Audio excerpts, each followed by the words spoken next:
Hi, you guys. This is Irene, and I wanted to do a commentary on a video that a fellow YouTuber made by the name of Cindy Black. Cindy is a gorgeous Black woman who does makeup here on YouTube.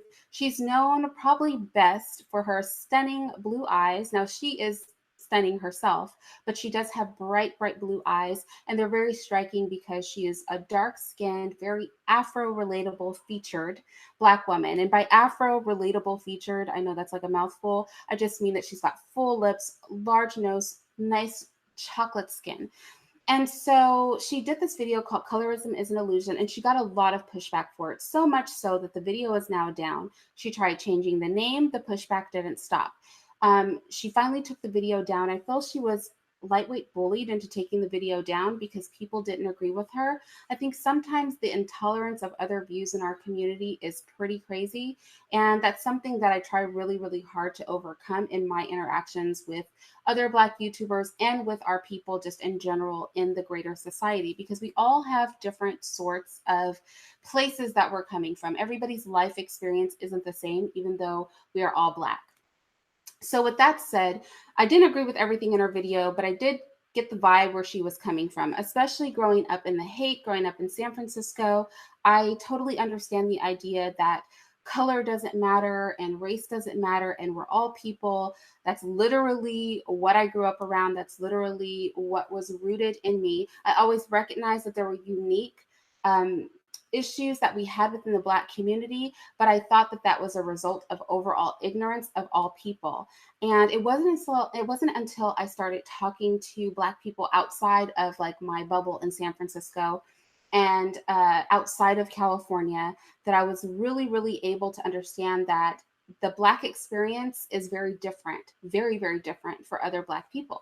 In addition to that, when I traveled outside of California, I had some really crazy experiences myself where I was kind of taken aback, like in my 20s, like, oh my gosh, nothing like this has ever happened to me before.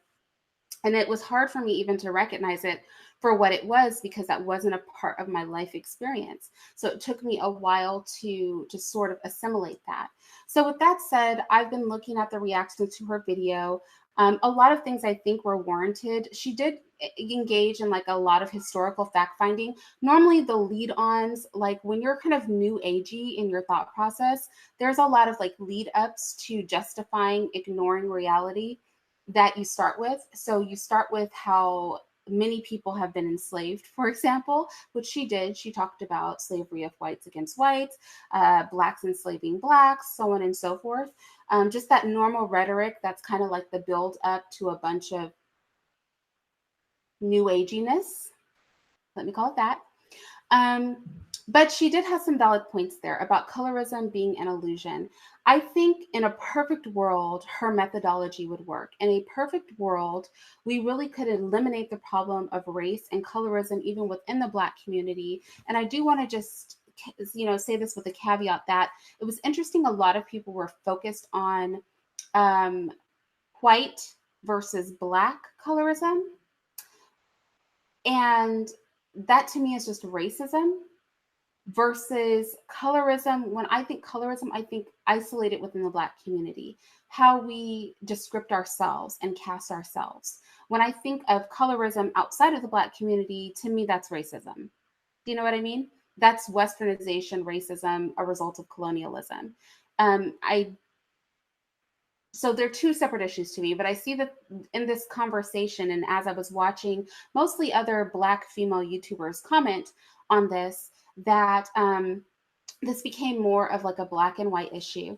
And so she was saying essentially that you have a lot of control over your environment and that your universe is what you make it. Like I said, she's new agey. If you're not actively creating it, then you're letting other people create it for you. So while I'm not discrediting anyone's experience or saying that you don't experience colorism, you don't experience racism or sexism, you definitely do, and I have experienced those as well. But I think in this day and age, it's important to ask ourselves, how are we contributing to this illusion? How are we allowing ourselves to be made victim of these illusions? Your universe is what you make it, and blah, blah, blah, blah, blah. And I totally get that. Y'all, nobody gets it more than me. Okay. So I grew up around hippies. But I also recognize that we have to deal in factual reality. So in a perfect world, we could squash all of this division between human beings and between the races, and we could fix all of the damage that colonialism has done and westernization, which is a result of Europeans dominating and raping and pillaging basically everybody else on the planet. We could eliminate all of that by us all collectively, and that would take all or most of us agreeing to dispense with the words, the verbiage, the color verbiage, the anything, just dispense with all of these learned habits. And if we all did that, I guarantee you in 2 generations, this wouldn't even be a problem anymore. The thing is that that's not real life. So we are not going to overthrow the status quo and deep seated systems, especially here on my channel where I go into, you know, government documents and medical documents and um, conversations among the elite, and we look at in depth at these things and analyze them. We recognize how deep seated this problem is. And so while you can have a very isolated bubble like I grew up in San Francisco, you can have a very isolated bubble of people who move a certain way. And let me tell you, San Francisco is being polluted now because so many outsiders have moved in. It's not the way it was when I grew up. But you can have an isolated bubble like that. But then you have to deal with the greater world, right? So when we say color is an illusion, but I know in like the past 5 years, there have been 6 tribes of people who were completely killed and annihilated by whites. When I say colorism is an illusion, but I know that right now there are human safaris where I can go view Black people the way you would animals in a zoo, like today. If I say colorism is an illusion, but I know that if Meghan Markle looked like me, or even like Cindy Black, who made the video, she would not be marrying that prince. Um, I think that it does an injustice to reality. So in theory, I understand where she's going with it. And honestly, I had to cross this bridge too. Like there's nothing like growing up in a neighborhood full of hippies and then going out into the world where nobody's met a hippie to really teach you that there's a bridge that you need to cross. But the response that she got, I really disliked the response that she got. Like we're so quick. First of all, let's be clear. We didn't create the issue of colorism or race or color caste systems. That's not a creation of the Black community. So I really dislike when we start attacking each other on these issues. But, you know, the attacks then became discussions about her eye color, that she has a level of privilege because, mind you, she couldn't be attacked because of her skin color because she's dark. She couldn't be attacked because of her features because she's got full lips, a large nose. Like she is Black, undeniably Black. So then it was like, oh, but she has blue eyes. So her moving about in the world was different. It wasn't Black enough. And because of that inkling of privilege that she had, that changes everything about her viewpoint. Then it turned into where her husband or her partner is Asian, a white Asian at that. Um, and so that just says everything right there. And I think, you know, not to say there's not truth to those arguments. Definitely there is a bit of privilege. But I feel like we're always measuring ourselves as Black people against the other. And everybody knows that I feel the standard for Blackness has to be the darkest person in the room with the most woolly hair and the most Afro relatable features. I think that is essential to combat the vitriol and conditioning and in pulling down of our people that has gone on a global level. I think it's essential. So let's just get that out the way. But I also recognize that every time a Black person tries to speak who doesn't fit that mold, it is immediate, their voice is immediately discarded because, well, there's a level of privilege to your appearance. So you really cannot talk on that issue, right? And I've had this come to me. Now I'm fairly dark, but my nose isn't large enough, or my hair is not curly enough, or, you know, whatever the case is, isn't good enough. So then there's like this whole thing I'm not allowed to speak on, right? And I feel like that happened to her, even though she's literally the ideal Black woman, save the fact that she has a genetic condition that causes her eyes to be blue. And I think her mother even has like one blue eye. And I personally know a little Black girl who looks exactly like her. Beautiful, beautiful, beautiful little dark chocolate Black girl with bright blue eyes. So, it does happen. And I feel like she was dismissed because of that. I think that there's room in this conversation for both sides of the argument to be true. I think that there is room for the argument that you have a lot of control over your own universe, and that's something that you can control. And I think we control that by schooling our own children. You guys know I homeschool. I think we control that by teaching things from an Afro-centered perspective. I think that we control that by controlling our own narrative. And I think that's what she was saying, is that you write the narrative of your life. And that is a very true thing. And I think that has to meet, and that's something I had to learn. And I would encourage other Black people that feel that they're just being progressive and everybody else is being remedial in their thought process, that progressive thought process has to meet reality. And so when we have global systems set in place, where, as I said before, there are literally Black people, beautiful, gorgeous, deep, deep chocolate Black people that are being viewed in a human safari the way you would a lion or a tiger or a bear, then our new age thinking has to meet the reality of how Western society moves.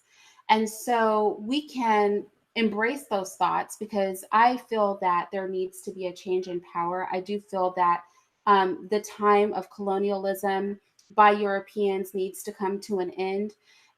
They've already proven how they move in the world. And so we need to see this empire fall. But I do think that we need to retain these ideologies because we don't want to become like them, right? We don't want to go forth and just start annihilating everybody who doesn't meet our standard.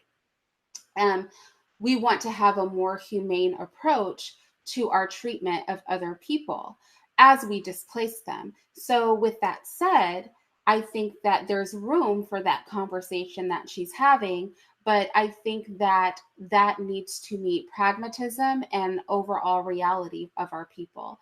And so we have to understand that in a culture, like recently I read a paper that was published by the US Census Bureau, in a culture that, according to that paper, in adoption settings, a transracial adoption is only called so when a Black child is involved. So if it's any other race of child, that's not transracial. It's only when a Black child is involved that it's transracial, and that there's a whole different language that's used when a Black child is involved. In a culture that operates like that at its core, there's only so much authoring of your own universe that you can do, right? And I think that's some of the points that some of the other ladies were trying to point out. But I really want us just to think about having these conversations without attacking each other. There's always room to glean something from what someone else has said, even if you're not in 100% agreement with them. And I think a true fallacy that we run into, I guess that is a fall, right? That we run into is the attacking of each other. And in a system that was designed to divide us, right? Especially in the Black community, a system that was designed to divide us, we have to be careful. We need to tread lightly as we have these discussions, and not start attacking people because we feel that their physical appearance or their privilege has aided them in a system that was designed to cater and pander to the Euro physiology and phenotype. And so I think we need to keep our focus on what matters. And what matters is overcoming a system that was designed to divide us and to hold us down collectively. And so, the energy that went toward her physical appearance and just trying to find anything about her that would discredit her stance. I didn't really love that. I think on both sides of the argument, there were things that we could take from. I think I've expressed that in this video, and I think we have to remember that we do author our own universes. Colorism literally is an illusion. Like in real life, it is an illusion. This is, we are literally just on a spectrum of color on this earth. And so, in that sense, it's an illusion. It's very, very stupid. Like it all starts to blur together when you put the colors side by side. But unfortunately, we can't will our way out of a system that has been carefully crafted. We go into schools and learn about evolution, which was founded by actual racists. We praise Darwin, whose book was about the evolutionary fight between the preferred and the de-evolved races, the de-evolved being me and the Black people watching this. So we have to consider that as well. And pragmatism has to meet that new age thinking. And we need to unify as a people and not do things that step on the toes of each other. And with that said, I'll talk to you guys later.